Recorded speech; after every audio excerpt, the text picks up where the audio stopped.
आज धुंधली रो पड़ी है। बोया पेड़ बबूल का तो आम कहाँ से हो। जब बच्चे छोटे होते हैं ना तो माँ बाप को लगता है बच्चे छोटे हैं रहने दो, लेकिन जब बच्चे बिगड़ जाते हैं तब रोते हैं। गुरु जी के पास जाकर, संतों के पास जाकर, महाराज बच्चे बिगड़ गए, सुनते नहीं हैं, असंस्कारी हो गए। मैं कहूं बनाया किसने? किसने बनाया? बच्चे बिगड़ गए तो बच्चों की कोई गलती नहीं है। मैं तो कहता हूं इसमें जिम्मेवारी माँ बाप की है। यदि माँ बाप ने जब वो छोटे थे तभी ध्यान दिया होता, संस्कार दिए होते तो बच्चे नहीं बिगड़ते। पर माँ बाप भूल करते, बच्चे छोटे हैं, अभी क्या, अभी तो बहुत उम्र है, कभी और संस्कार दे देंगे, नहीं होगा। धुंधली ने जाकर कुएं में कूदकर प्राण त्याग दिए। इधर धुंधकारी ने 5 गणिकाओं को घर में रख लिया, उनके लिए चोरी करने लगा। एक दिन तो राजा के घर डाका डाल के धन ले आया। गणिकाओं को लगा ये महाशय खुद तो मरेंगे, हम लोगों को भी मरवाएंगे, इसलिए आधी रात को मदिरा पिलाया, गला दबाकर धुंधकारी को मारना चाहा, और जब नहीं मरा ना, मुख में जलते हुए अंगारे ठूस दिए हैं और ऊपर से मुख को सिल दिया है। तड़प तड़प कर धुंधकारी ने प्राण त्याग दिए। जरा सोचो आप, ये मौत कैसी हुई धुंधकारी की?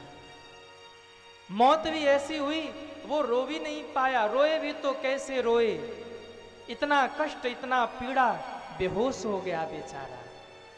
जलते हुए अंगारे मुख में ठूस दिए और ऊपर से मुख सिल दिया।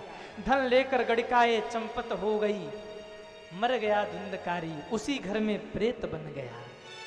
और जब एक दिन आए गोकर्ण जी, आधी रात को जब वो दिखा, अपने घर में आकर सोए तीर्थ यात्रा से, आधी रात को वो प्रेत दिखा भैंसे के रूप में, गधा बन गया, फिर कुत्ता बन गया, फिर जल बन गया, फिर अग्नि बन गया और फिर हवा रूप में हो गया। आप सोचो, आधी रात को यदि ऐसा दृश्य दिख जाए तो क्या नींद आएगी? अरे बोलो ना। हनुमान चालीसा कभी नहीं पढ़ते होंगे, लेकिन आधी रात को भूत का सपना आ जाए ना, जय हनुमान ज्ञान गुण सागर, जय कपीस लोक उजागर, कुछ नहीं आता तो इतना तो पता ही, भूत पिशाच निकट नहीं आवे। अरे भाई, वैसे कभी नहीं पड़ेगा हनुमान चालीसा, लेकिन जहां आधी रात को भूत का सपना आवे, गोकर्ण जी डरे नहीं, क्योंकि संतों को डर नहीं लगता, वो तो राम के भरोसे होते हैं। कबीरा राम भरोसे सोए पांव पसार, आहा, डरे नहीं। बोले तू कौन है? लेकिन वो प्रेत बोल नहीं पाता। क्यों? प्रेतों का मुख सिला होता है, वो बोल नहीं सकते। आहा, हाथ में जल लेकर अभिमंत्रित करके एक छींटा मारा है, वो बोला, अहम भ्राता त्वदीयोस्मि धुंधकारी नाम च। भैया, मुझे पहचाना नहीं? मैं आपका भाई धुंधकारी हूं।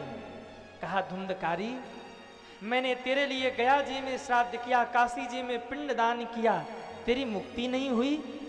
जरा ध्यान से सुनना वो प्रेत क्या कह रहा है। प्रेत कहता है, भैया एक बार नहीं 100 बार भी गया जी में जाकर अगर पिंड दान और श्राद्ध करो तो भी मेरी मुक्ति नहीं होगी। इतना बड़ा पापी हूं मैं, कोई और उपाय सोचो। सुबह हुआ, सूर्य भगवान की उपासना करी। भगवान सूर्य ने कहा, बड़े से बड़े पापियों को अगर कोई तार सकता है तो वो भागवत की कथा है। भागवत की कथा सुनाओ। अनुष्ठान हुआ, प्रेत आया है। जो प्रेत होते ना वो हवा रूप होते हैं। वो प्रेत रुक नहीं पा रहा, पूरब से हवा चले पश्चिम को उड़ जाए, पश्चिम को हवा चले पूरब को उड़ जाए। कहा, भैया मैं बैठ नहीं पा रहा हूं, अस्थाई जब तक आसन जमा के बैठूंगा नहीं कथा समझ नहीं आएगी।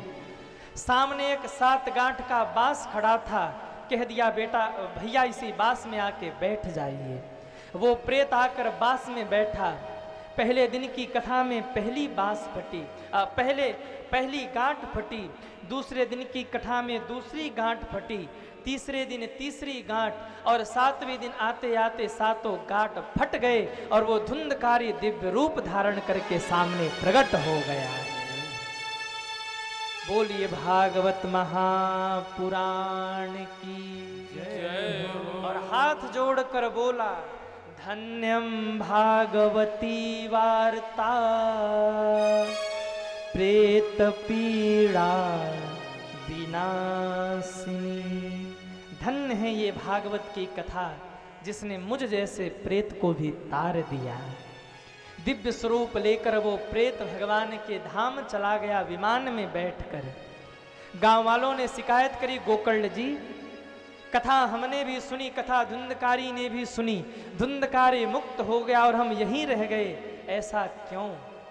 बोले उसने संकल्प लेकर सुना और जीवन में धारण किया, और तुमने संकल्प लेकर नहीं सुना और एक कान से सुन के दूसरे कान से निकालते रहे, इसलिए तुम्हारा कल्याण नहीं हुआ। दूसरी बार पूरे गांव के लिए फिर भागवत का अनुष्ठान किया और जितने गांव वाले थे सबके लिए दिव्य विमान आया है और सब दिव्य विमान धारण करके भगवान के धाम चले गए। बोलिए भागवत महापुराण की जय हो। भागवत की महिमा देखो।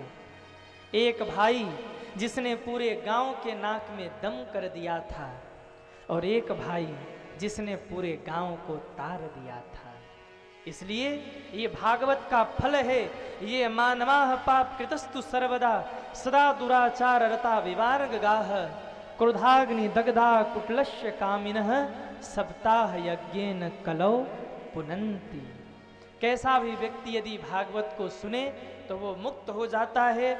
आज इन्हीं शब्दों के साथ अपनी वाणी को विश्राम, आगे की कथा हम सभी लोग कल सुनेंगे। सभी दोनों हाथ जोड़िए और आज की कथा को श्री हनुमान जी के चरणों में हम सभी लोग समर्पित करें। कथा विसर्जन आज की सुनहु वीर हनुमान। राम लखन सीता सहित सबका करहूं